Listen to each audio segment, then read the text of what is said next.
सबसे पहले आप सभी लोगों का स्वागत है। इधर हाल के दिनों में माननीय मुख्यमंत्री जी ने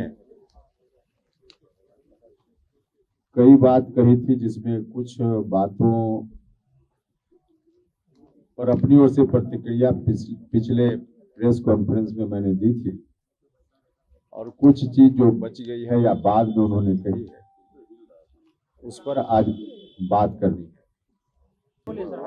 एक तो मुख्यमंत्री जी ने कहा कि पार्टी में उपेंद्र कुशवाहा आए, हम लोगों ने उनको इज्जत दी।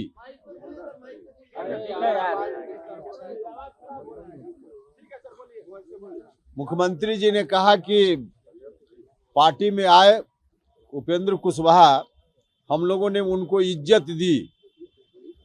और दूसरा कहा कि उपेंद्र कुशवाहा से हम बहुत स्नेह करते हैं। अब किस तरह से इज्जत दी यह कहने का अभिप्राय या फिर कई बार सीधे तौर पे कहा भी गया कि पार्लियामेंट्री बोर्ड का अध्यक्ष बनाया, एमएलसी बनाया, इसी का मतलब निकाला जाता है कि बहुत इज्जत दी गई।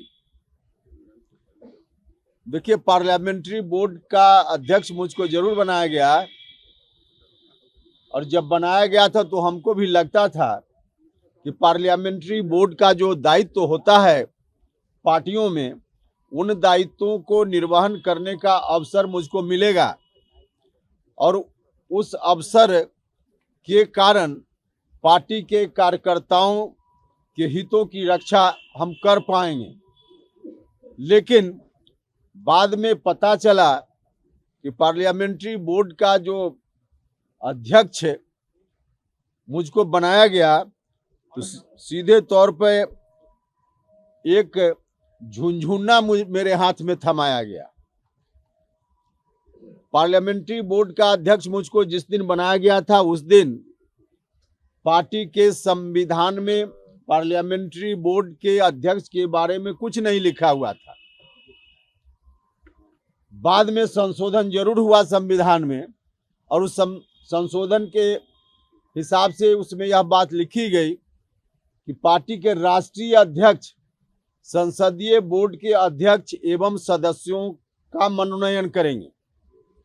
राष्ट्रीय अध्यक्ष मनोनीत करेंगे पार्लियामेंट्री बोर्ड के अध्यक्ष को भी और पार्लियामेंट्री बोर्ड के सदस्यों को भी। अब पार्लियामेंट्री बोर्ड का अध्यक्ष राष्ट्रीय अध्यक्ष मनोनीत करेंगे, यह बात तो समझ में आती है, लेकिन पार्लियामेंट्री बोर्ड के सदस्यों के मनोनयन का भी कोई अधिकार पार्लियामेंट्री बोर्ड के अध्यक्ष को नहीं रहेगा।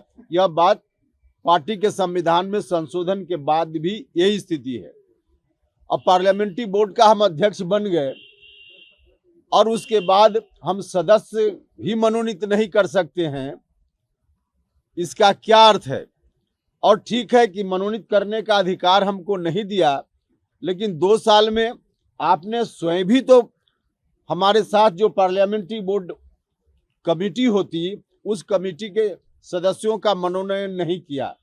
तो पार्टी ने सदस्यों का मनोनयन नहीं किया और मेरे हाथ में अधिकार भी नहीं दिया, सीधे पार्लियामेंट्री बोर्ड का अध्यक्ष मुझको बना दिया गया। तो यह संवैधानिक स्थिति पार्टी के अनुसार मेरी पार्लियामेंट्री बोर्ड के अध्यक्ष होते हुए आज भी यही है, जहां हम एक मेंबर भी नहीं बना सकते हैं। यह तो पार्टी के संविधान की बात हुई।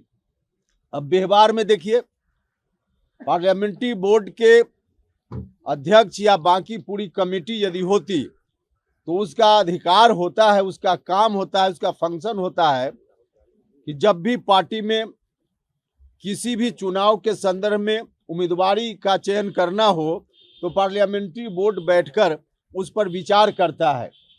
एक तो कमेटी ही नहीं, तो पार्लियामेंट्री बोर्ड बैठकर विचार क्या करे?